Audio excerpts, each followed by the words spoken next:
once in a while, there is a perfect episode of Gundam, which always manages to be the perfect combination of mobile suit action, storytelling, and emotional character development. And this week's episode was chock full of that, my friends. In this week's episode of Mobile Suit Gundam Iron-Blooded Orphans, the Silent War comes to a tragic end as McGillis Farid enters the battlefield, and so does the Mars branch of Tekkadan, leading to some of the most hard-hitting and emotional battles that I've seen from the entire series. Big spoiler warning, if you have not seen this week's episode, there were some major character deaths and some incredibly intense action scenes. McGillis Farid entering the battlefield has pretty much changed everything, especially for Galen Massa. His only chance of actually taking out the ultimate soldier is to actually use one of Tekkadan as a scapegoat. And of course, the death flags have been flying for the last couple of episodes,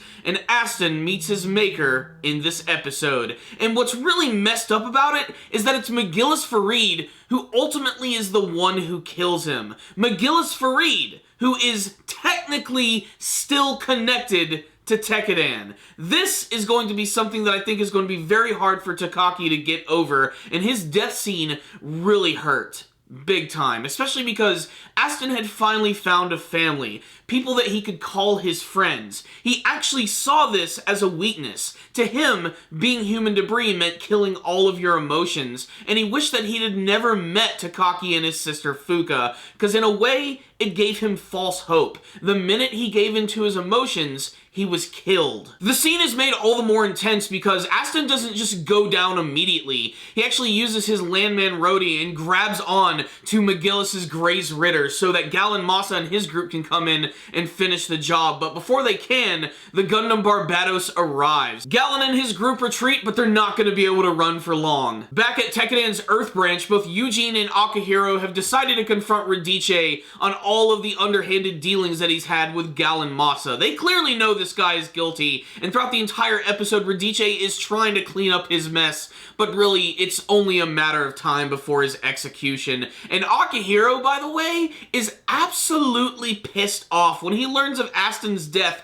he decides that he himself is going to be the one to finish off Galen Massa, and that brings us to the second half of the episode, where shit frankly just gets real. Gundam Barbatos fighting against Galen Massa's group, Hush Midi going into the battle for the very first time, and unfortunately, it's not exactly a good battle for him. He pretty much gets wrecked and gets completely scared in the mobile suit battle, leading Mikazuki to have to save him a couple of times. It's a sad moment for Hush Midi. However, by the end of the episode, he realizes the faults, that it's not the Alaya Vijnana system that allows him to not be a good mobile suit pilot. It's the fact that he's just completely different from Mikazuki in every single way. It's really good that he can recognize his weaknesses. This is only going to make him a stronger character in the future. And then there is Akihiro versus Galen Massa. What an amazingly kick-ass mobile suit battle. I especially loved Akihiro's big entrance, jumping in from the sky and unleashing his massive axe. The way that they fight in this apocalyptic battlefield is also very impressive. I love the way Akihiro fights, where basically he just speeds up, jumps up in the air, and slams down on top of his opponents, trying to destroy them with brute force, and he has plenty of that in this episode. It almost seems as if Galen Massa is going to escape, but Akihiro is not going to let this happen, and I loved the final scene where Galen Massa takes out his pickaxe weapon, tries to slam it right into Akihiro's Gundam, when suddenly he stops it with his massive clamp weapon, puts it down on top of his mobile suit, puts all of his mobile suit's body weight into it as he's preparing to crush Galen Massa, but Galen actually takes his victory away. He hits the self-destruct button. You could see and hear the frustration from Akihiro when this happened, although the image of him standing right next to this massive explosion is just metal. The end of this week's episode also features a scene that I feel is one of the most disturbing from the entire series. It seems as if Mikazuki's tendencies are starting to rub off on the other members of Tekkadan,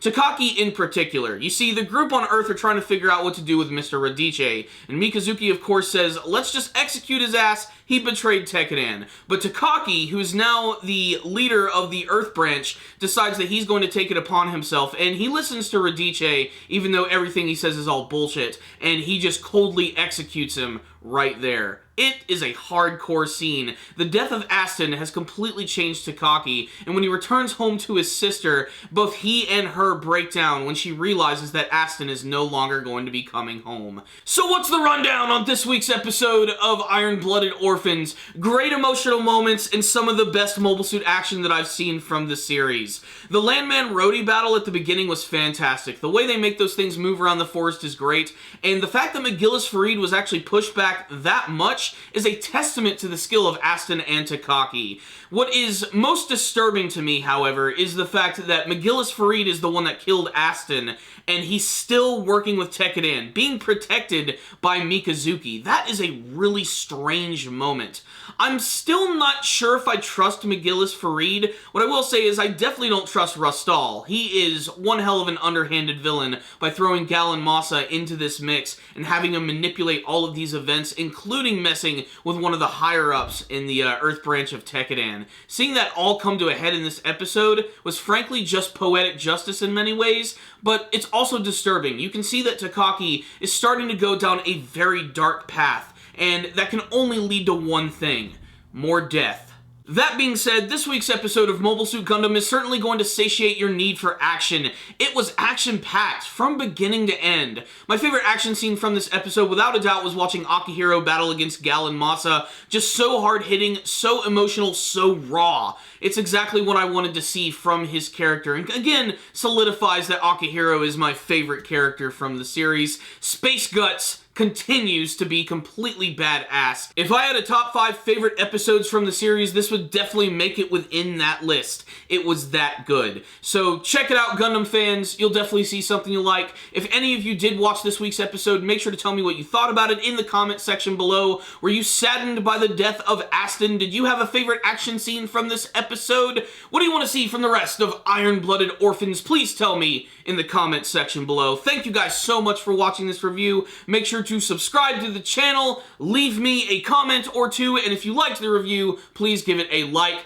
I will see you guys next time, and as always, stay dandy, baby!